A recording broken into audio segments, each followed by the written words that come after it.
જર્મનીમાં મિત્રો મેં તમને લસણ બતાવ્યું હતું ને, ડુંગળી બતાવું હાવ નાની નાની હો. આ જોવો, આમ જોવો, ખાલી એક જડો હાથમાં નથી માતો. આ એક 500 ગ્રામની છે, તમને બતાવો જોવો. આ બે ડુંગળી છે ને 1 કિલો થઈ જાય. અને ભાઈ છે ને ભાઈ, આ બિયારણ છે ભાઈ, પોલેન્ડ ને સ્પેન થી નાથી આવે. આવું ભાઈ કઈક ગુજરાતમાં કરશું ને તો ભાવ આવશે મિત્રો. તો ભાઈ મોકલી દો બધા ગુજરાતી મિત્રોને, તો ભાઈ ભાવ આવશે. બાકી આ 200-250 માં કાંઈ થાય નહીં. આ એક આમ જો હાથમાં નથી, આ વજન તો જોવો તમે ખાલી. એટલે ભાઈ અહીંયા જર્મનીમાં છે ને ભાઈ, પોલેન્ડ ને સ્પેન થી આવે છે ડુંગળી. અને આપણી ડુંગળી ભાઈ અહીંયા પોગે ને એવું કંઈક કરો.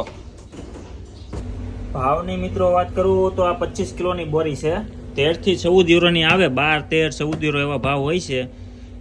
એટલે આપણે લગભગ 25 કિલોના 1200 થી 1300 ગણો નહીં આપણે ઇન્ડિયન રૂપીસમાં. ને તો આપણે 20 કિલોના 900 થી 1000 રૂપિયા થાય. હવે તમે ગણતરી કરો ભાઈ. આ વિડીયો છે ને ગુજરાતના બધા ખેડૂતોને પોગાડવાનો છે ભાઈ. આપણે ગુજરાતની ડુંગળીને ભાઈ જર્મની પોગાડવાની છે.